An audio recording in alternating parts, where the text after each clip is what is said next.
you've lived in so many different countries in your life and your career.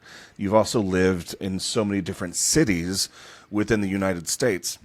And I wonder if you have noticed a difference of customer experience expectations in different geographic locations. Does someone in Ireland, do they tend to expect a different level of service than, say, somebody in Baltimore or Massachusetts or in San Antonio? Like, have you ever noticed a geographical difference? I know, you can't paint with a hugely broad brush, but is that something that you've considered throughout your travels in your life? Yeah, absolutely. And to your point, I'm going to answer your question in broad generalities, right? I mean, I know there's exceptions in every case, but to answer your question, I noticed, for example, in Ireland, which is a very nuanced culture, it's different than the United States. It's less pugnacious, right? It's less assertive or aggressive. So people will grin and bear it when they have bad customer experiences. And then I worked with a company called the CX Company, which is Ireland's premier CX consulting firm. And they do an annual report every October on the state of CX in Ireland.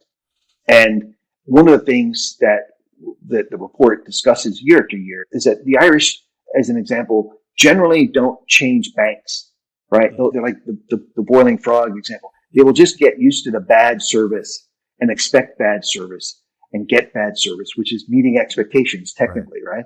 And you have a very high threshold of pain before they switch providers, right? Now, again, it's a small country of 5 million or so people, so there's less competition, for example, in banking or internet service providers. But there is a different cultural aspect of Irish people that tend to have a higher threshold of pain before they switch.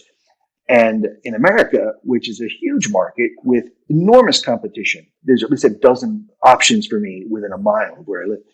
And we as Americans tend to have no inhibitions about switching, right? So if I got a bad haircut, I'm looking for the next one, right? If your line is too long, I'm going somewhere else. If the service wasn't great and the food was okay, but it was expensive, I'm going to find a better value, right? Because it's out there and we know that. So culturally, this idea that there's always options for us.